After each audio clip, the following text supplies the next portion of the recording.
It's a lot of fun out here outside of the USA. Probably 100 kids here camping out before tomorrow's big game. As you can see, all of these tents lined up, some of them with air mattresses inside. Some kids told me they have Wi-Fi and they're going to watch some movies on their iPads tonight. They have food and games and just a lot of fun out here. Oh yeah! In the crowd was 10-year-old. You're about to meet a couple that's been married for nearly 66 years, and not even the pandemic can separate these two. Coy has been visiting Charles Lee every day through the window, and now recently he was able to give her a hug. More. Melanie? Karen and Abner, the testing site here at UMC is closed for the night, but I was here earlier and I spoke to Dr. Craig Barker, who's in charge of the testing site, and he told me that between today and yesterday, they tested more than 1,000 people. I read in federal court documents that it said your son breached the Capitol. What's your response to what the federal court documents say? He didn't breach This at one point was a front yard just a couple of days ago, and now it looks like one big lake. Police told me they responded to 17 accidents since 4 o'clock in the afternoon, with at least 4 of them here on the loop somewhere between University and Indiana. Children who are admitted, are they anywhere from like 2 to 18, 8 months to 18, or I don't know, what are the ages? Yeah, no, it's a great question. Now, for several hours tonight, investigators were combing the scene behind me where the stabbing took place just to find any clues to help with this investigation. The sheriff's office and police officers are no longer here. They picked up and left 15 minutes ago, but again, they were here all night. Hey, Case, that's right. I'm here at the LBK Lights House here with Mark Wagner, who designed the house right behind me for his mom, and now all these people are in line to see his creation. He's basically like Clark Griswold in real life. So tell me what's going on here and like what you've done for your mom. So we got. It's a day of friends, family, and tacos, and this is all for their friend Jeremy. Preparations for tomorrow are certainly underway. I mean, do you hear that band right behind me? Karen and Abner, I'm here in front of Triple J's, where as you can see, there are no people dining here outside. The lights are off, and that's because Triple J's tonight is closed. Now they're closed on Sundays and Mondays, whereas before they were just closed on Sundays. Melanie Camacho joined us now with more. And Melanie, did these businesses have a lot of work ahead of them?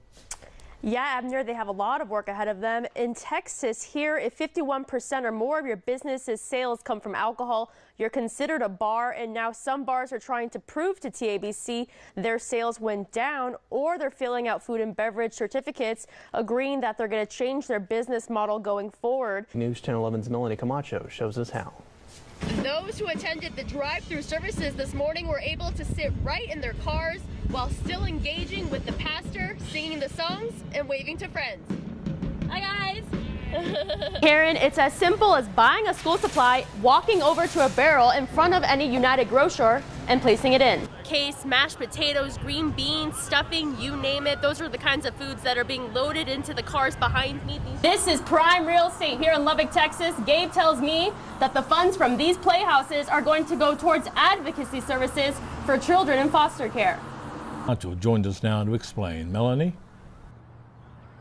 Karen and Abner, anyone who's planning to come to the vigil that starts at 7 o'clock, there's still time to come, and now police are urging you to park in these parking lots across the street of the vigil. These parking lots are northwest of the loop. They're actually in the Centennial Bank parking lot. Recent rain and hail we've been seeing here, it causes crust on top of this little cotton plant, and it makes it harder for the plant to grow. If you missed how to register to get your detector, head to kcbd.com to find this story, and we have the information and links right there. We're going to have live coverage tomorrow on our daybreak shows as you're going to work, as you're going to school, to see how these roads could change or get worse in the morning. Christine Abner. Okay, thanks so much, Melanie. A good soul, a loving man. Myrna Dela Cruz, George's wife, is mourning the loss of her husband of 6 years and saying it's a loss for the Lubbock community. You know, everybody knew George. Everybody knew the way he was, his kind heart. If you had a problem with keys, George was there. George spent a week in the hospital due to the coronavirus and then passing away from pneumonia and a blood infection on Friday, one day after he was released from the hospital.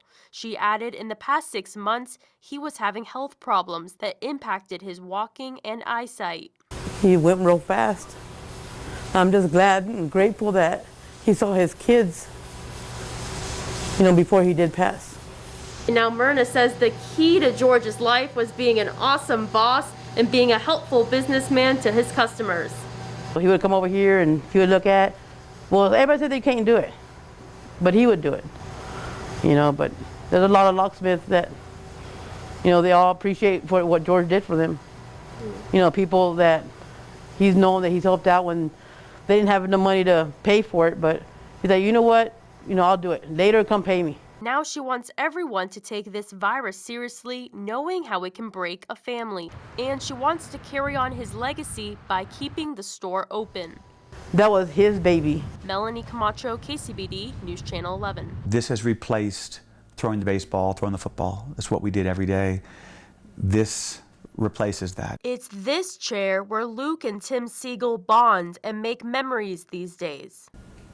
He won, and guess what, Luke? He wore a Team Luke bracelet. And that includes where they watched the Super Bowl last night. And so I sat here for 3+ hours, didn't move, watching this game, and usually I give Luke play-by-play.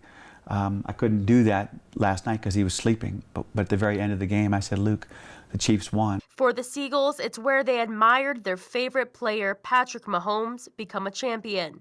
Tim is a former Texas Tech tennis coach of 23 years, so they had met Mahomes before. He is just a very special person. These days, he's still their good friend. Patrick wears his Team Luke Hope for Minds bracelet on his wrist, and he never takes it off. But certainly I noticed it when he had his hands covering his ears so that he could hear the play from, calling in from the coach, and you could see Team Luke clear as day. And it's a reminder that someone is always pushing for their cause, Hope for Minds, which helps other families whose members suffer from head injuries. Patrick Mahomes is right now the best quarterback in the NFL after just 3 years.